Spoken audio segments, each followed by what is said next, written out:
এই যে এত এত শোজ, তারপর টিকিট পাওয়া যাচ্ছে না। আমার ফ্যামিলি বলে ভাই টিকিট দেই, ও বলে টিকিট দেই, ভাই টিকিট দেই। আমি এতদিন ধরে খুব অপেক্ষায় ছিলাম, আমি কখন যাব, কখন সিনেমাটা দেখব, আর এই মানুষগুলোর জন্য অপেক্ষা করছিলাম। আর রাফি কিন্তু বারবার বলছিলাম, আর স্ক্রিনিং কবে হবে, কবে স্পেশাল স্ক্রিনিং হলে আমি এক্ষুনি যাচ্ছি, দেখে নিচ্ছি। যাই হোক, আজকের দিনটার জন্য, আজকে দেখার জন্যই ওয়েট করছিলাম। সবাইকে অনেক অনেক ধন্যবাদ।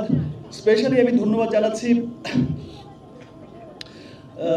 আমার দেশের মানুষকে, যারা হচ্ছে তাদের ঈদ পরবর্তী সময়ে এই কর্মব্যস্ততার মধ্যেও এই যে এত এত শোজ, তারপর টিকিট পাওয়া যাচ্ছে না। আমার ফ্যামিলি বলে ভাই টিকিট দেই, ও বলে টিকিট দেই, ভাই টিকিট দেই।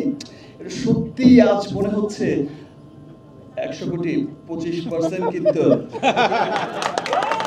এখনো বাকি রয়ে গেছে ইন্ডিয়া। হিন্দি ডাব হয়েছে তো, যাই হোক, গানটা চালিয়ে দেবো হিন্দি না ভাই ঠিক আছে, ওটা ইন্ডিয়ার জন্য রেখে দিলাম। প্যান ইন্ডিয়া রিলিজ হবে আর ইন্টারন্যাশনাল রিলিজ হচ্ছে। This is the first time আমি হচ্ছে আমার রেমুনারেশন হচ্ছে 100 কোটিতে 25 কোটি, আর 200 কোটি হলে 50 crore. Thank you. Okay, thank you সবাই।